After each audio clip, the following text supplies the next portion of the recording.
ഇന്ന് ഞങ്ങൾ വീണ്ടും ഒരു യാത്രയിലാണ്. നല്ല മഴയും കാറ്റും ഉണ്ടായിരിക്കുമെന്ന് നേരത്തെ തന്നെ പറഞ്ഞിട്ടുണ്ടായിരുന്നു. പക്ഷെ ഞങ്ങളുടെ യാത്ര ഒഴിച്ചുകൂടാനാവാത്തതായതുകൊണ്ട് ഞങ്ങൾ പതുക്കെ യാത്ര പോകാമെന്ന് വിചാരിച്ചു. ഉച്ചയ്ക്ക് ഞങ്ങൾ ഏകദേശം പാലക്കാടൊക്കെ എത്തിയപ്പോൾ ഞങ്ങൾക്ക് വിശന്നു. അപ്പോൾ നമ്മൾ സ്ഥിരം ഫുഡ് കഴിക്കാറുള്ള സ്ഥലത്ത് തന്നെ പോയി ലഞ്ച് കഴിക്കാമെന്ന് വിചാരിച്ചു. ഈതൻസ് ആപ്പിൾ എന്ന് പറഞ്ഞ റെസ്റ്റോറൻറ്റിലാണ് ഞങ്ങൾ വന്നിട്ടുണ്ടായിരുന്നത്. ഞാനൊരു ഫിഷ് കറി മീൽസ് ആണ് പറഞ്ഞിട്ടുണ്ടായിരുന്നത്. അപ്പം അതിൻ്റെ വിഭവങ്ങൾ ഓരോന്നോരോന്നായിട്ട് വന്നിട്ടുണ്ട്. ഇതിൻ്റെ കൂടെ ഒരു അയല ഫ്രൈയും കൂടെ പറഞ്ഞിട്ടുണ്ടായിരുന്നു. അപ്പോൾ അതാ നല്ല വലിയൊരു അയല ഫ്രൈയും വന്നിട്ടുണ്ട്. ലിജോ ഒരു ചിക്കൻ ബിരിയാണിയാണ് ഓർഡർ ചെയ്തത്. അതിന്റെ കൂടെ റൈത്തയും അച്ചാറും പപ്പടവും ഒക്കെ ഉണ്ടായിരുന്നു. നല്ല അടിപൊളി സാമ്പാറായിരുന്നു.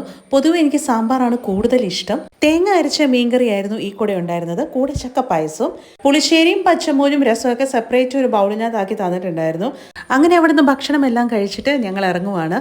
നല്ല ഭക്ഷണം കഴിച്ചാൽ മനസ്സിനും ഒരു സന്തോഷമാണ്. അപ്പോൾ ഈ ഒരു റെസ്റ്റോറൻറ്റ് പാലക്കാട് കോയമ്പത്തൂർ പോകുന്ന ആ ഒരു റോഡിലാണുള്ളത്. ഭക്ഷണം കഴിച്ചു കഴിഞ്ഞപ്പോൾ ഇവിടുത്തെ മഴയൊക്കെ ഒന്ന് തോർന്നിട്ടുണ്ടായിരുന്നു. എന്നാലും അടുത്ത മഴ പെയ്യാനുള്ള തയ്യാറെടുപ്പിലായിരുന്നു അന്തരീക്ഷം. അങ്ങനെ ഞങ്ങളുടെ യാത്ര വീണ്ടും തുടർന്നു. പുതിയ കാഴ്ചകളായിട്ട് വീണ്ടും കാണാം.